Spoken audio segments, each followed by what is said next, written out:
Baik, selamat pagi. Assalamualaikum warahmatullahi wabarakatuh. Untuk mata kuliah farmasi klinis dan farmakokinetik terapan,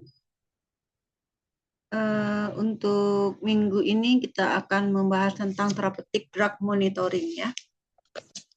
Baik, segera kita mulai. Nanti kita akan membahas beberapa topik, yaitu tentang pemantauan terapi obat, TDM ya, konsep TDM, metodologi dan aplikasi klinis dari TDM. Mari kita lihat definisi dari therapeutic drug monitoring. Apa itu ya therapeutic drug monitoring? Jadi TDM adalah proses pengukuran konsentrasi obat dalam cairan biologis, terutama plasma atau serum. Nah, dengan tujuan untuk memastikan bahwa konsentrasi tersebut berada dalam rentang terapeutik yang optimal. TDM digunakan untuk individualisasi dosis berdasarkan parameter farmakokinetik pasien, sehingga meningkatkan efektivitas terapi dan meminimalkan efek samping dari obat yang diberikan. Ya, kita lihat sedikit sejarah dan perkembangan dari therapeutic drug monitoring ini ya. Jadi sebetulnya konsep pengawasan konsentrasi obat itu mulai berkembang sejak tahun 1960-an ya. Jadi ketika ditemukan bahwa respon klinis terhadap beberapa obat itu dia tidak berbanding lurus dengan dosis yang diberikan pada pasien ya. Jadi penemuan penting bahwa konsentrasi obat dalam plasma lebih berkorelasi dengan efek klinik dibandingkan dengan dosis. Ini akan memungkinkan pendekatan yang lebih rasional dalam pengobatan ya. Nah, seiring dengan berkembangnya teknologi analisis seperti kromatografi cair kinerja tinggi, KCKT, atau nama lainnya adalah HPLC, dan spektrometri massa, praktik TDM ini menjadi lebih akurat dan tentu saja dapat diandalkan. Kita lihat sejarah TDM ya. Pada tahun 1960, Buchal ini merupakan salah satu tonggak awal yang menandai lahirnya therapeutic drug monitoring ya. Dari temuan Buchal pada tahun 1960 ini yang melakukan studi terhadap pasien epilepsi yang menjalani pengobatan dengan phenytoin. Ya, kita tahu bahwa phenytoin merupakan suatu anti epilepsi yang telah banyak digunakan termasuk pada saat itu ya. Dalam penelitiannya, Buchal mengamati bahwa tingkat keberhasilan pengendalian kejang ternyata tidak selalu berbanding lurus dengan dosis phenytoin yang diberikan, melainkan lebih erat berkaitan dengan konsentrasi phenytoin di dalam plasma darah pasien ya. Nah, temuan ini menjadi sangat penting karena menunjukkan bahwa pemantauan konsentrasi obat dalam darah itu bisa lebih representatif terhadap efek klinis dibandingkan sekedar mengandalkan dosis nominal. Jadi di sini kan dilihat bahwa ada korelasi antara CP plasma atau konsentrasi obat dalam plasma darah itu terhadap efek yang ditimbulkan ya pada phenytoin ini dibandingkan dengan hanya membandingkan korelasi antara dosis dengan efek yang ditimbulkan. Nah, kita lihat ya, phenytoin itu dia mempunyai rentang terapi ya, untuk total phenytoin itu 10 sampai 20 mikrogram per mililiter rentangnya ya. Nah, kemudian untuk free phenytoin dia berada di rentang terapi 1 sampai 2 mikrogram per mili ya. Jadi free phenytoin adalah fraksi bebas yang tidak terikat protein plasma, yang mana ini fraksi bebasnya kita ketahui dia akan aktif secara farmakologis ya. Nah, untuk catatan klinis di sini phenytoin menunjukkan model farmakokinetik non-linear, jadi berdasarkan hukum Michaelis Menten, sehingga kenaikan dosis kecil dapat menyebabkan lonjakan besar pada konsentrasi plasma karena dia non-linear ya. Jadi pada kadar lebih dari 20 mikrogram per mililiter ini akan beresiko ya terhadap efek toksik dari phenytoin, dia akan menyebabkan ataksia ya, sempoyongan, nistagmus, dan gejala toksik lainnya. Sementara jika konsentrasinya itu lebih dari 30 mikrogram per mililiter dalam plasma darah itu bahkan bisa menimbulkan efek samping atau efek toksik yang lebih serius, yaitu dia bisa menyebabkan ensefalopati hepatik dan bisa menyebabkan koma juga, jadi lebih fatal lagi ya. Tidak terpantau kadar dari phenytoin. Dalam hal ini adalah total phenytoin ya. Jadi CP plasma total phenytoin di dalam darah pasien. Jadi memang ini harus dipantau karena dia farmakokinetiknya mengikuti farmakokinetik nonlinear ya dari Michaelis Menten ya, model Michaelis Menten. Jadi untuk lebih detailnya Anda bisa buka-buka buku lagi ya terkait dengan apa itu farmakokinetik nonlinear yang sudah kita bahas pada chapter sebelumnya. Ya, ini adalah therapeutic range dari si phenytoin dalam mikrogram per mili, di mana di jendela terapinya di sini minimum efektif phenytoin berada pada konsentrasi 10 mikrogram per mili, sementara maksimum therapeutic konsentrasinya adalah 20 mikrogram per mili. Nah, pada konsentrasi plasma 20 mikrogram per mili ini belum tampak tanda-tanda toksik. Jadi dia masih non-toksik ya, karena itu adalah konsentrasi terapi maksimumnya. Nah, apabila berada di atas konsentrasi maksimum, maka pasiennya akan merasakan gejala-gejala toksisitas ya. Misalkan di atas 20 sampai dengan 30 mikrogram per mili ya. Oke. Kemudian sejarah yang kedua adalah yang ditemukan oleh Bastrup dan Skow pada tahun 1967, di mana temuan ini memperkuat konsep melalui penelitian dari Bastrup dan Skow terhadap pasien dengan gangguan afektif bipolar ya, merupakan gejala gangguan kejiwaan ya, yang mendapat terapi litium. Mereka membuktikan bahwa efektivitas terapeutik litium serta potensi toksisitasnya sangat berkaitan erat dengan kadar litium dalam plasma ya.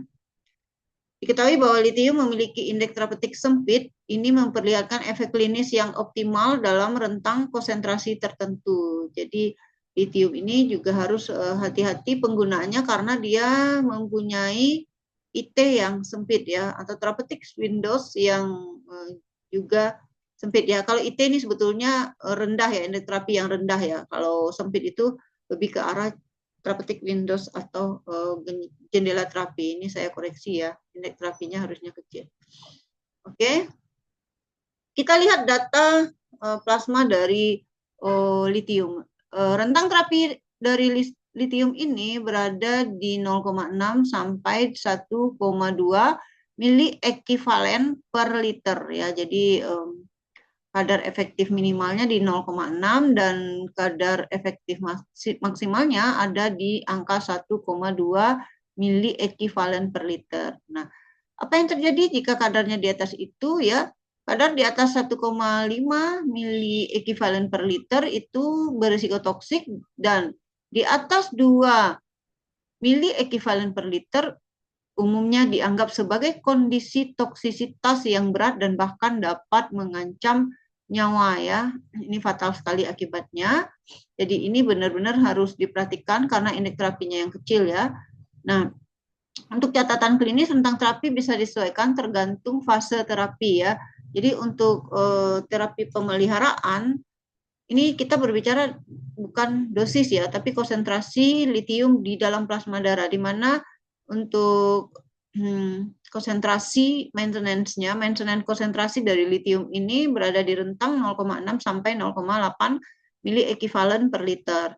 Nah, pada fase akut dari episode mania atau episode manik dari penderita afektif bipolar ini, itu menurut data untuk rentang terapi dari litium itu berada di kisaran 0,8 sampai 1,2 mili ekivalen per liter. Jadi kalau kita rujuk ke atas itu rentang terapinya antara di 0,6 sampai 1,2 mili ekivalen per liter, pada fase akut ini masih berada dalam batas amannya dia ya. Jadi masih berada di jendela terapi. Nah, di sini pemantauan untuk konsentrasi plasma litium dilakukan sekitar 12 jam setelah dosis terakhir diberikan. Jadi true levelnya 12 jam setelah dosis terakhir, baru di sampling ya. Baik.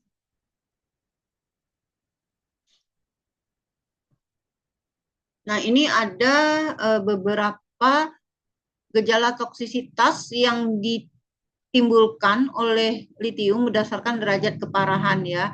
Kita lihat kolom yang di tengah, di situ tercantum kadar litium dalam satuan mili ekivalen per liter. Kita lihat ya, pada kadar 1,5 sampai 2 mili ekivalen per liter, itu termasuk kategori derajat toksisitas yang ringan. Ya, jadi di mana gejala klinis umumnya adalah penderita akan menunjukkan tremor halus pada tangan, tremor ya, tremor itu halus saja, tipis-tipis saja tremornya. Kemudian pasien akan merasakan mual tapi masih ringan ya, masih bisa terkontrol. Kemudian dia lemas ya, lemah otot. Kemudian poliuria dan polidipsia, jadi dia sering berkemih ya, dan sering kali merasa haus karena urin yang dikeluarkan itu cukup banyak ya. Ini jika terpantau kadar litiumnya berada di rentang 1,5 sampai 2 ya. Ini harus waspada karena pasien sudah menunjukkan gejala toksisitas meskipun ringan ya. Ini harus waspada sekali, jadi harus terpantau ya. Berikutnya kita lihat ya, bagaimana jika kadar litium dalam plasma darah pasien itu berada di rentang 2 sampai 2,5 ya. Apa yang akan terjadi? Nah, di sini pasien akan merasakan tremor yang lebih berat ya. Tremor dia itu tremornya sering ya, frekuensinya tremor kasar, kemudian ataksia, sempoyongan dia ya. Jadi kalau duduk itu ya sempoyongan, oleng, apalagi berjalan ya. Kemudian kebingungan mental ya, jadi disorientasi ya, kemudian disartria dan diare berat. Pasien akan mengalami gejala toksisitas seperti ini dan itu derajat toksisitasnya adalah sedang ya. Ini perlu diwaspadai, jangan sampai nanti kadar litium dalam plasma darahnya itu lebih dari 2,5 mili ekivalen per liter, karena ini sudah termasuk derajat toksisitas yang berat ya, di mana pasien akan kejang-kejang ya, bahkan bisa stupor ataupun koma ya. Kemudian terjadi gangguan irama jantung, dan apabila dicek kadar serum kreatininnya atau blood urea nitrogennya itu sudah sangat tinggi sekali, dan pasien ini akan mengalami gagal ginjal ya. Diperkirakan akan mengalami gagal ginjal apabila kadar litiumnya melebihi 2,5 mili ekivalen per liter.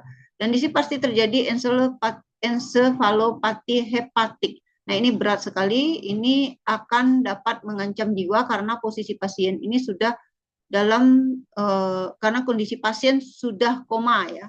Jadi ini harus hati-hati sekali untuk pemberian litium. Kenapa ini perlu di therapeutic drug monitoring? Karena indeks terapinya yang kecil ya. Itulah sejarah dari munculnya TDM ini. Kenapa TDM ini sangat penting? Jadi dari dua temuan itu ya, phenytoin dan juga litium ya. Ini yang melatar belakangi pelaksanaan TDM. Oke. Nah, untuk litium ini gejala tidak selalu berbanding lurus dengan kadar plasma. Pasien lansia atau dengan gangguan ginjal bisa mengalami toksisitas berat pada kadar kurang dari 2,0 mili ekivalen per liter ya. Tadi termasuk di tabel tadi kita lihat ini termasuk kategori sedang ya sebetulnya. Tapi pada lansia itu gangguan ginjal bisa saja terjadi ya pada lansia ya. Yang mana di sini umumnya itu di atas 2,5 mili ekivalen per liter, tapi pada lansia atau pasien-pasien dengan gangguan fungsi ginjal yang memang pasien ini sudah mempunyai riwayat gangguan ginjal sebelumnya, kadar litium di bawah 2,0 mili ekivalen per liter saja sudah bisa menyebabkan gagal ginjal pada pasien ini atau bisa menyebabkan kejang ataupun koma ya. Jadi bisa fatal akibatnya ya. Jadi ini harus hati-hati. Dilihat juga karakteristik pasien ya, pasien dengan kondisi khusus ya atau dengan gangguan fungsi organ ya. Nah, dalam hal ini apabila terjadi toksisitas berat, maka mau tidak mau penanganan toksisitas berat pada litium ini mengharuskan pasien untuk hemodialisa sesegera mungkin ya. Jadi penting dilakukan monitoring fungsi ginjal dan elektrolit selama terapi litium ini ya pada pasien-pasien afektif bipolar ya. Oke, selanjutnya mari kita lihat tujuan dan manfaat dari TDM ya. Secara umum ada 5 manfaat dari TDM. Yang pertama adalah menjamin efektivitas terapi melalui pencapaian konsentrasi obat yang sesuai dengan rentang terapeutik ya. Kemudian yang kedua adalah mengurangi risiko toksisitas akibat konsentrasi obat yang terlalu tinggi ya, seperti litium tadi. Kemudian yang ketiga adalah mendeteksi konsentrasi obat yang terlalu rendah sehingga terapi menjadi tidak efektif. Jadi kalau terlalu rendah di bawah rentang terapi, artinya bahwa obat yang diberikan itu tidak berefek ya, tidak efektif. Yang keempat adalah membantu pengambilan keputusan dalam melakukan penyesuaian dosis pada pasien dengan variabilitas farmakokinetik ya. Jadi setelah dilihat itu untuk dosis selanjutnya tentu di sini harus dilakukan adjustment dose atau penyesuaian dosis ya. Jadi di sini apoteker bersama dengan dokter itu melakukan pengambilan keputusan terkait dengan dosis yang akan diberikan dengan berpedoman kepada konsentrasi plasma satu obat ya dalam darah. Yang kelima, tujuan dan manfaat dari therapeutic drug monitoring adalah meningkatkan kepatuhan dan keamanan terapi jangka panjang. Jadi kita pastikan bahwa obat itu aman dan efektif ya untuk pasien ya. Jadi jangan sampai terjadi gejala-gejala toksisitas yang tidak diinginkan dan seharusnya dihindari ya pada pemberian obat. Oke, kita lihat kriteria obat yang memerlukan therapeutic drug monitoring ya.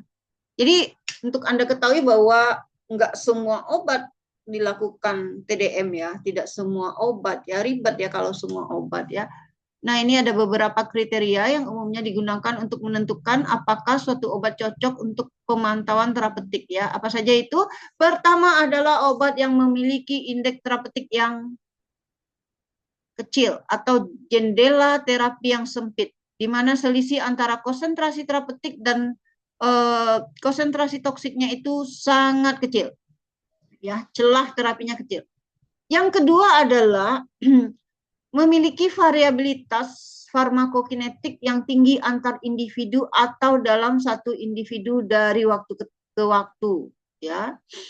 Jadi variabel farmakokinetiknya tinggi. Yang ketiga adalah tidak memiliki penanda klinis yang langsung atau jelas untuk memantau efek terapi. Contohnya obat-obat anti epilepsi seperti penitoin tadi ya. Yang keempat adalah efek terapi atau toksisitasnya tidak berkorelasi langsung dengan dosis, melainkan dengan konsentrasinya di dalam darah. Contoh phenytoin itu tadi ya. Kemudian yang kelima, kriteria obat yang memerlukan TDM adalah digunakan untuk terapi jangka panjang atau dalam kondisi klinis yang kompleks ya. Itu perlu di TDM-kan. Contohnya adalah pasien dengan gagal ginjal atau pasien dengan gagal hati. Ya, itulah 5 kriteria obat yang memerlukan therapeutic drug monitoring ya. Nah, obat yang mana ini ya? Contoh grafiknya adalah Neurotherapeutic Index drugs ya. NTI, obat-obat dengan indeks terapi yang kecil atau jendela terapi yang sempit ya. Jadi kita tahu bahwasannya ini ya, misalkan ini nilai ED 50 dan nilai toxic dosis 50 ya.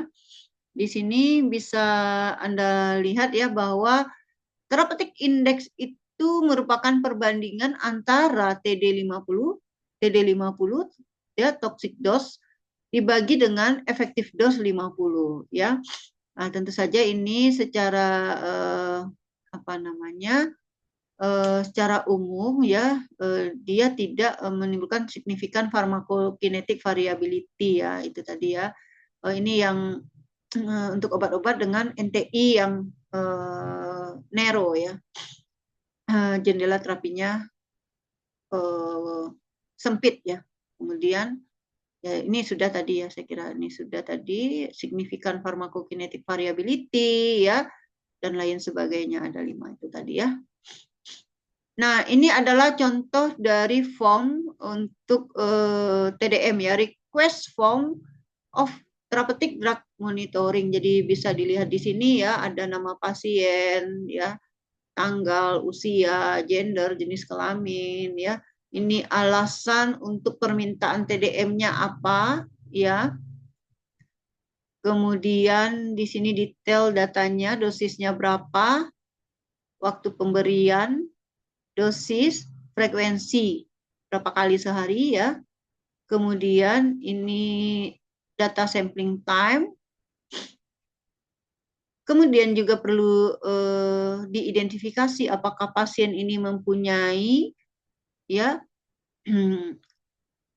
organ, sistem damage atau kegagalan fungsi organ utama ya, seperti hati dan ginjal dan juga jantung. Di sini kan ada checklistnya, renalnya bagaimana ya, apakah dia aman, fungsi heparnya, fungsi jantungnya, endokrinnya bagaimana, apakah dia bermasalah ya, beta pankreasnya bagaimana ya, apakah dia merupakan pasien DM tipe 1 ya, yang mana sel-sel beta pankreasnya sudah damage ya. Nah, seperti itu. Kemudian ada juga drug patient intaking. Jadi ini apa saja obat yang sudah pernah diberikan. Nah, kemudian di sini ada interpretasi dari karakteristik pasien itu. Nah, ini adalah contoh request untuk TDM ya, form request TDM. Oke. Nah, kalau tadi sudah dibahas kategori obat yang memerlukan TDM, nah maka ini ada kategori obat yang tidak diperlukan dilakukan TDM. Apa saja itu? Jika pertama, hasil klinis tidak terkait dengan dosis atau konsentrasi plasma. Oke. Yang kedua adalah dosis tidak perlu disesuaikan secara individual. Artinya obat ini pada semua individu itu dosisnya sama. Contohnya ya, yang paling simpel adalah pemberian parastamol, itu dosisnya 500 miligram ya, dosis lazim untuk efek analgetik dan antipiretiknya. Oke, yang ketiga, TDM tidak diperlukan jika efek farmakologis dapat diukur secara klinis. Maksudnya seperti ini ya. Kalau misalkan seorang pasien hipertensi itu diberikan obat antihipertensi. Nah, kemudian nanti terjadi penurunan tekanan darah pasien. Artinya bahwa efek farmakologisnya itu dapat diukur secara klinis. Nah, jelas ya, jadi terkait dengan angka-angka. Atau misalkan setelah pemberian paracetamol ya, suhu tubuh pasien akan kembali normal. Artinya itu dapat diukur secara klinis ya. Nah, itu dia jelas ya. Kemudian yang keempat, hubungan efek konsentrasi jelas. Jadi konsentrasi sekian ya, pada konsentrasi sekian obat ini akan berefek sebagai, misalkan ya, contoh ya, contohnya adalah ini dosis ya. Dosis bisa juga dosis, bisa juga konsentrasi ya. Misalkan pemberian ini ya, ada 2 obat yang dia mempunyai beberapa indikasi. Contoh ya, methotrexate ya. Methotrexate itu dia bisa mempunyai efek anti kanker dan juga sebagai agen DMARD ya. Oke. Penggunaan methotrexate sebagai agen DMARD ini itu dosisnya kurang lebih 1/6 sampai setengah kali dosisnya sebagai anti kanker. Jadi artinya bahwa hubungan efek dengan konsentrasi dan dengan dosis itu jelas. Ya, contoh lain adalah aspirin. Ya, aspirin pada dosis 80 mg itu dia diindikasikan atau dia mempunyai efek sebagai antiplatelet agent. Ya. Sementara pada dosis 500 mg per hari, ya per satu kali pakai, itu dia mempunyai efek sebagai analgetik antipiretik. Artinya apa? Hubungan efek dengan dosis dan konsentrasinya itu adalah sesuatu yang jelas. Jadi enggak dilakukan TDM. Ya, karena TDM juga kan biayanya mahal. Memerlukan instrumen-instrumen dan reagensia yang berbiaya tinggi.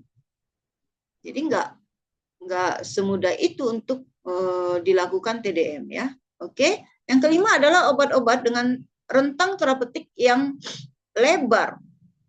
Kalau misalkan dia jendela terapinya lebar atau katakanlah indeks terapeutiknya cukup besar gitu ya, tidak kecil ya. Nah, itu nggak perlu dilakukan TDM. Contohnya adalah beta blockers ya, dan penghambat saluran kalsium. Beta blocker seperti propanolol, atenolol, itu nggak perlu dilakukan TDM.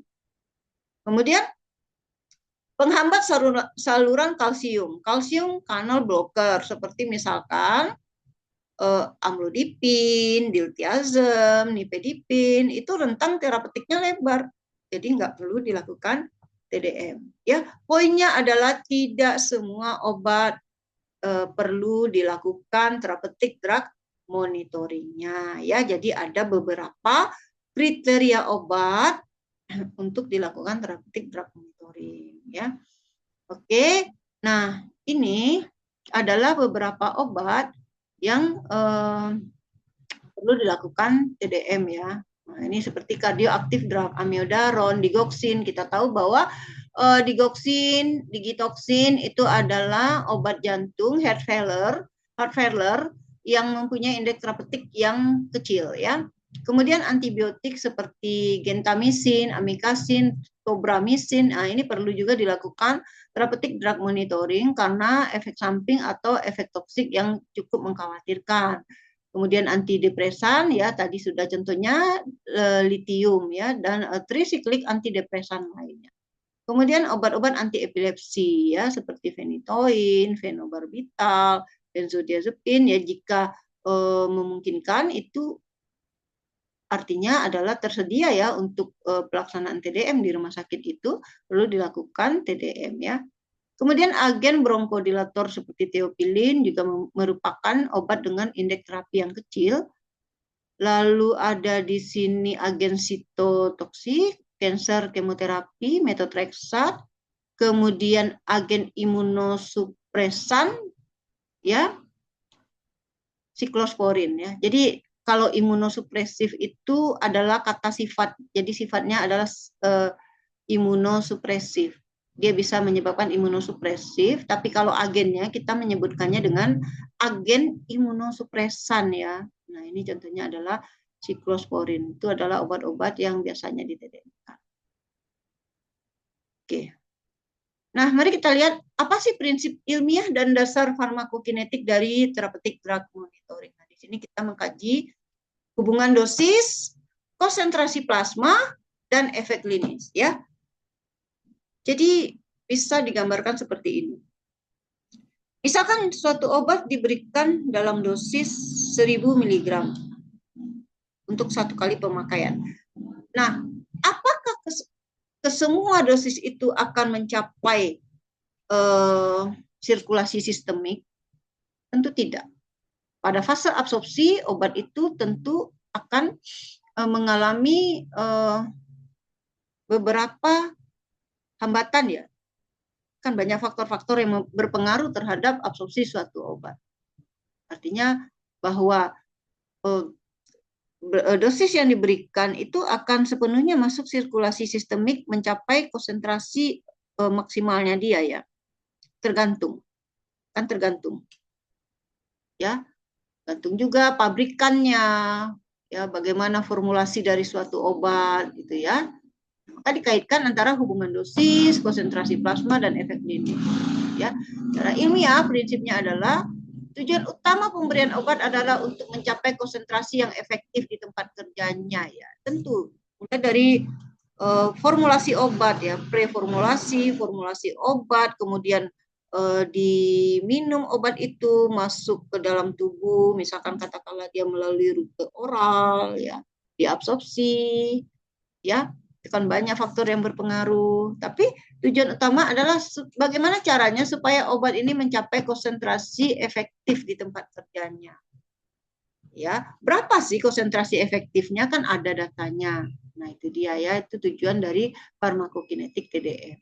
Oke, karena sebagian besar tempat kerja reseptor itu tidak dapat diakses secara langsung, ya, nggak bisa kan? Cobalah, misalkan gimana caranya mengukur konsentrasi dari suatu obat yang bekerja sebagai beta blocker, tentu di jantung. Reseptornya adalah reseptor beta 1 yang ada di jantung. Coba Anda bayangkan, rumit tidak? Bagaimana cara mengambil sampelnya? Gitu. Kan nggak mungkin ya, pasien itu diambil darahnya secara intrakardiak untuk mengetahui berapa konsentrasi obat ini di tempat kerja, reseptornya ada di jantung. Atau katakanlah obat-obat anti diabetes yang golongan insulin sekretagok, ya, seperti glibenclamid, tolbutamid, dan lain sebagainya. Kemudian nanti diambil sampelnya ke organ pankreas, itu kan tidak memungkinkan. Oleh karenanya dikatakan bahwa karena sebagian besar tempat kerja obat itu tidak dapat diakses secara langsung, maka konsentrasi obat dalam plasma dijadikan indikator pengganti atau surrogate marker, ya, dari kadar obat di jaringan target. Nah, kalau kita memahami prinsip farmakokinetik, bahwa farmakokinetik yang linier itu adalah farmakokinetik terutama untuk sebagian besar obat yang kinetikanya mengikuti kinetika reaksi order 1, bahwa pada saat obat itu diberikan dan mencapai sirkulasi sistemik, konsentrasi dia yang berada di dalam plasma dengan konsentrasi yang berada di jaringan itu dianggap balance, ya, dianggap nanti setara. Artinya bahwa ketika kita sampling obat ini dalam plasma darah, itu mencerminkan atau menggambarkan konsentrasinya di jaringan atau di reseptornya dia. Nah, seperti itu asumsinya, ya, untuk farmakokinetik yang linier. Tapi ada beberapa obat yang farmakokinetiknya non-linier, nah itu rumit untuk menggambarkan hal yang seperti itu, ya, rumit ya. Jadi kompleks ya kalau untuk TDM itu. Oke. Nah, diasumsikan bahwa efek klinik suatu obat seringkali berkorelasi lebih baik dengan konsentrasi plasma dibandingkan dengan dosis yang diberikan. Tadi sudah ya. Oleh karena itu, TDM menjadi penting untuk memastikan bahwa konsentrasi obat berada dalam rentang terapeutiknya. Ya, cukup tinggi untuk efektif, namun cukup rendah untuk aman. Artinya adalah bahwa obat ini efektif dan aman. Masuk rentang terapi, tapi jangan lewat-lewat. Ya, toksik konsentrasi. Cukup tinggi, katakan cukup tinggi untuk efektif. Artinya dia itu ya di atas konsentrasi efektif minimalnya. Cukup tinggi dia. Tapi jangan sampai lewat toksik. Artinya cukup rendah untuk aman. Ya, seperti itu. Kemudian di sini saya katakan tadi bahwa konsentrasi obat di jaringan atau di tempat kerjanya atau di reseptornya itu tercermin dari konsentrasi obat di dalam plasma darah. Nah, di sini untuk konsep TDM ini, ya, dia relate dengan konsep steady state suatu obat dalam plasma darah. Konsep steady state dan TDM. Keseimbangan dinamis. Steady state itu apa? Steady state itu adalah kondisi stabil atau kondisi seimbang. Keseimbangan dinamis itu terjadi ketika laju obat masuk ke dalam darah itu sama dengan laju eliminasinya. Jadi kalau kita lihat grafiknya itu steady state, kondisi steady state itu kondisi di mana ketika obat masuk ke dalam sirkulasi sistemik itu ya, dia itu laju eliminasinya itu sama, seimbang dia. Tapi manakala obat itu masuk, katakanlah dia masuk sirkulasi sistemik untuk menuju reseptornya, ya, itu tidak sebanding dengan laju eliminasinya. Nah, itu kacau keadaan. Kenapa nggak sebanding dengan laju eliminasinya? Karena mungkin kelainan fungsi organ.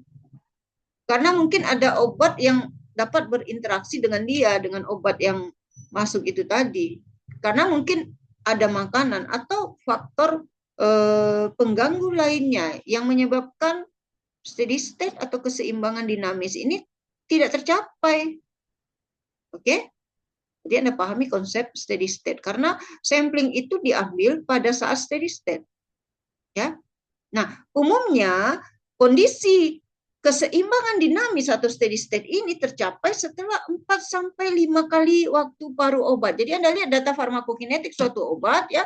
Misalkan obat itu dia mempunyai tes tengah eliminasi, waktu paruh eliminasinya itu adalah 1 jam, apakah langsung kita sampling obat itu? Misalkan ya, obat ini diberikan, obat A katakanlah, diberikan. Baru saja diberikan secara peroral ya, kemudian ya udah sampling gitu. Itu belum steady state, karena steady state itu tercapai setelah 4 sampai 5 kali waktu paruh obat. Kalau 1 jam ya berarti ya kita ambil ya 4 sampai 5 jam. Baru disampling untuk mengetahui konsentrasi plasmanya, apakah dia aman, apakah dia berada dalam rentang terapinya. Jadi jangan terburu-buru dalam mengambil suatu kesimpulan. Saya sampling, CP-nya itu sekian. Wah, ini subterapeutik, subterapi. Ya, karena belum tercapai yang namanya keseimbangan dinamis atau steady state. Atau bahkan misalkan Anda telat mengambilnya. 6 sampai 7 kali waktu paruh eliminasi obat. Katakanlah diambil sampel itu setelah 7 jam, ya, tentu berbeda hasilnya. Oke, poinnya di situ.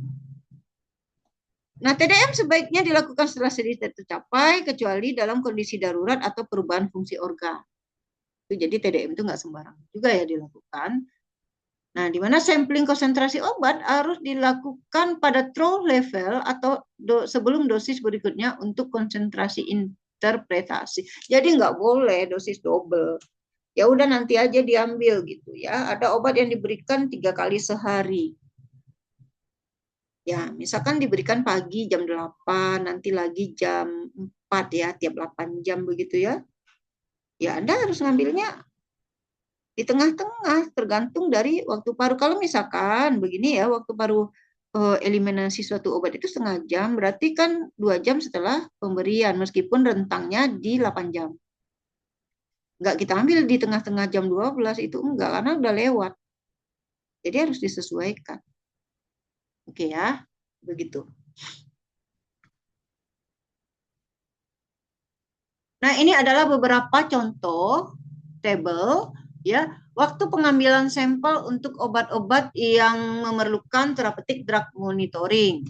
Nama obat tentunya adalah digoxin.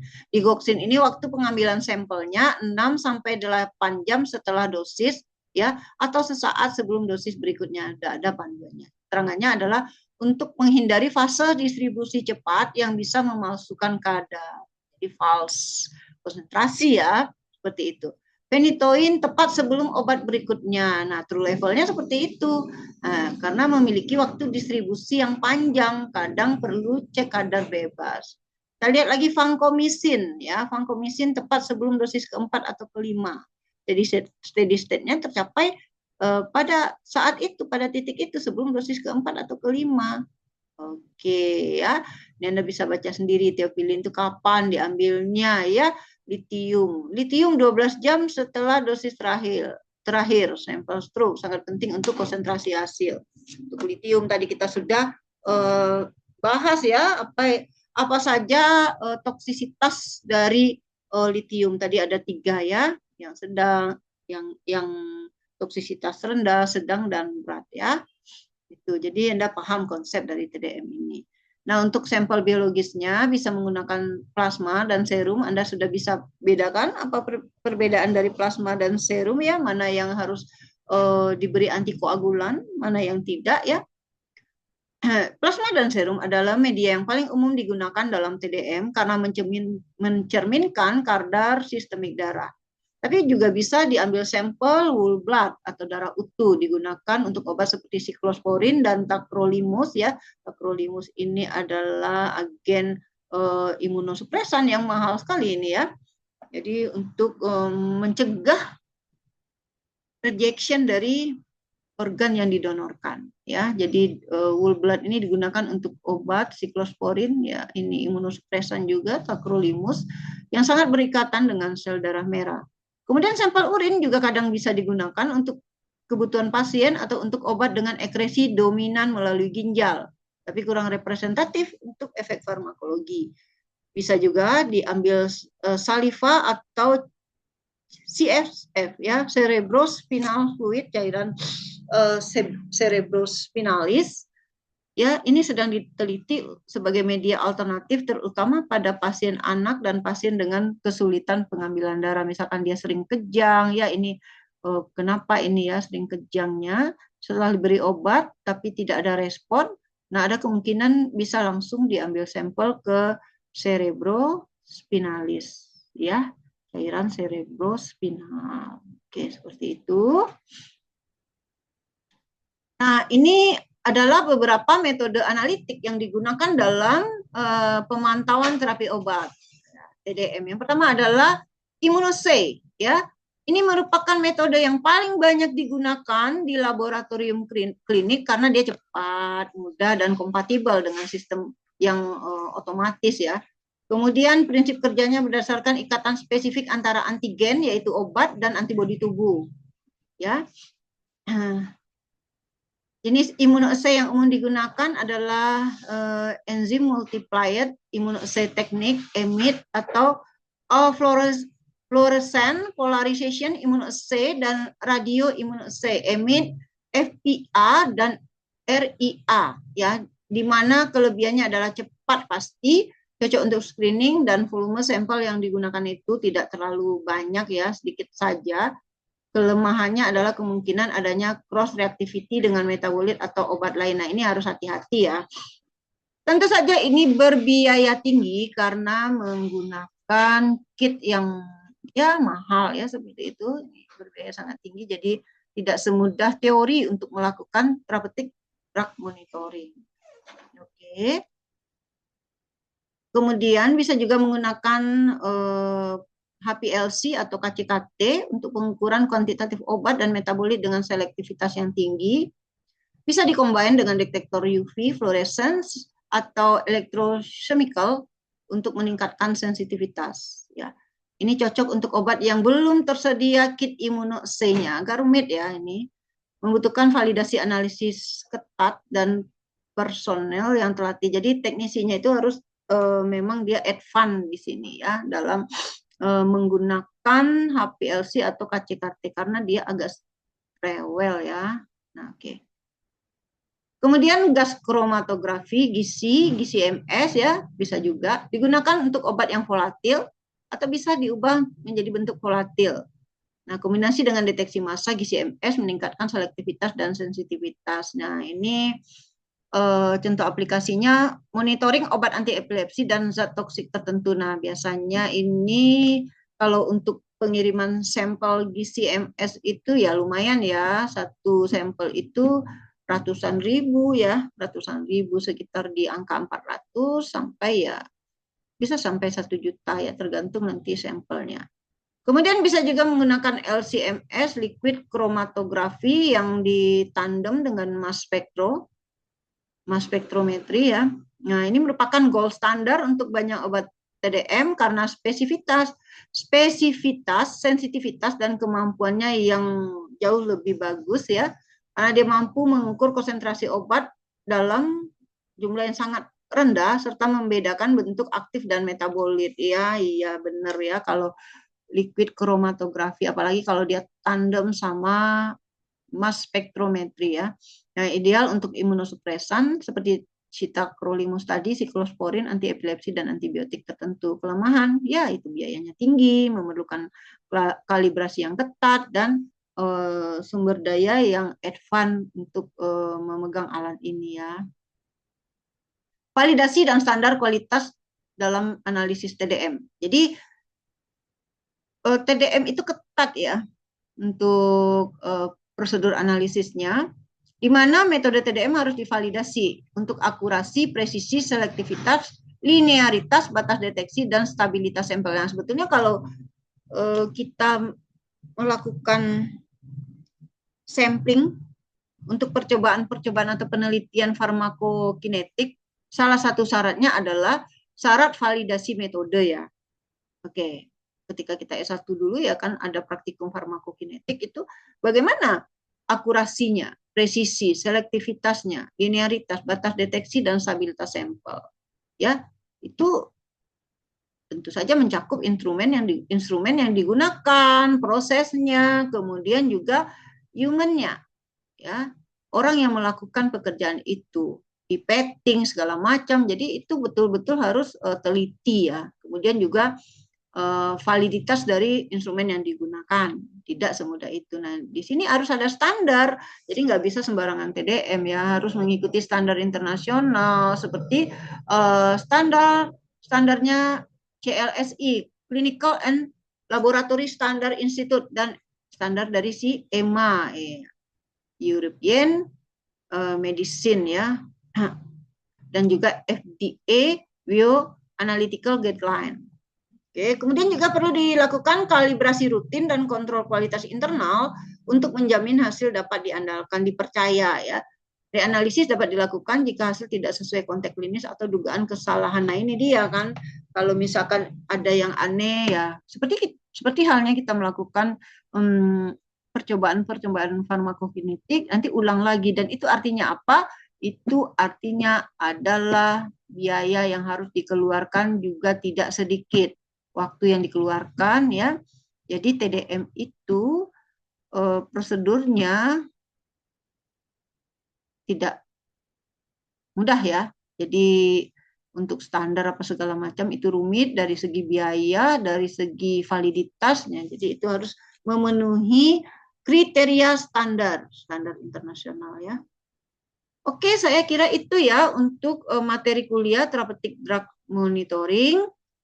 Ya, terima kasih atas atensi Anda. Selamat siang. Selamat beraktivitas. Assalamualaikum warahmatullahi wabarakatuh.